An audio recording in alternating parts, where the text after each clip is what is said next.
Eye-watering as your next item. Yes, it's sport, but not necessarily quite as people... Not as we know it. Not as we know it, as the saying goes.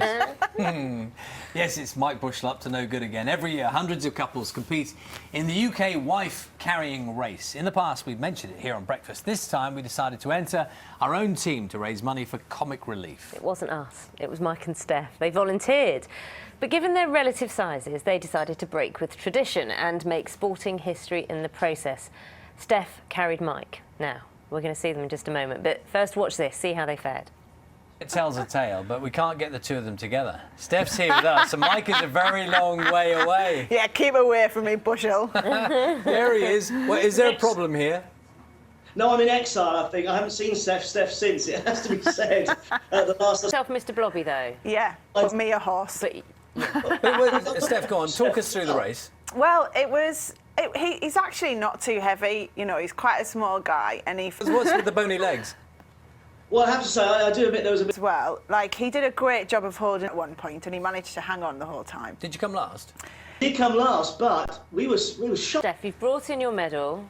Fantastic news. She committed herself to it early on, didn't Who are you going to carry? Or are you going to be carried? I'm not involved. I don't know who you're doing it with. Who are you doing it with? No, Charlie said if I committed, he'd carry me, because you don't have to be husband and wife. So, yeah, we'll go with And which position? It's 9:47 is the time.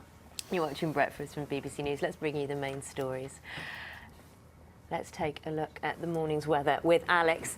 Alex, good to see you.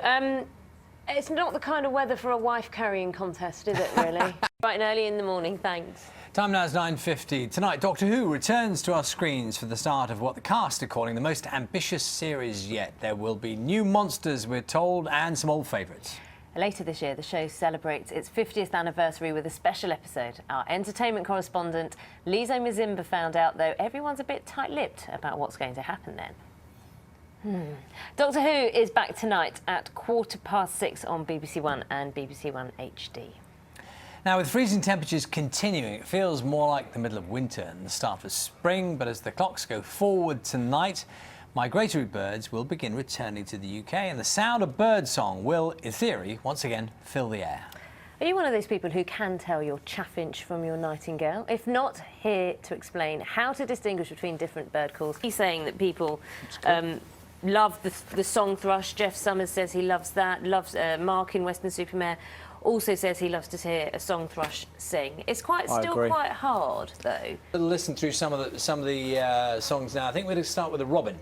So that will be one that maybe people are familiar with. Yeah, and it's the stronger summer song is different. You said they sing quite a lot more than other birds. Sylvia has written into us and said that she has 3 in her garden at the moment, and surprisingly they haven't stopped singing throughout the severe conditions they've experienced on Arran during the past week, so they're quite hardy. They are. Pete Robury's got in touch about the nightingale. Nightingale and song thrush, he says, are his favourites. So we have a listen to that. I think we can listen to the nightingale now. What that amounts to is that it has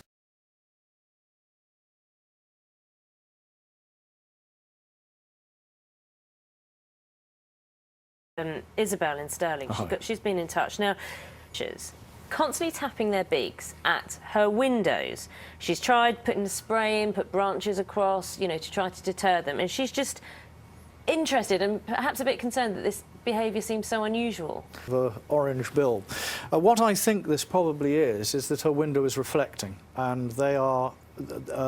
Were there 2 of them? Yeah. Well, So that's interesting too, because they work in pairs, and you'll get whole groups of oyster catchers, often several pairs, running up and down. To end it there. Thank you very much. Thanks so much. Jonathan's book, Birdsong, is out now. That's all we've got time for on the programme this morning. I'll be back with Adam tomorrow from 6 here on BBC One. Bye-bye.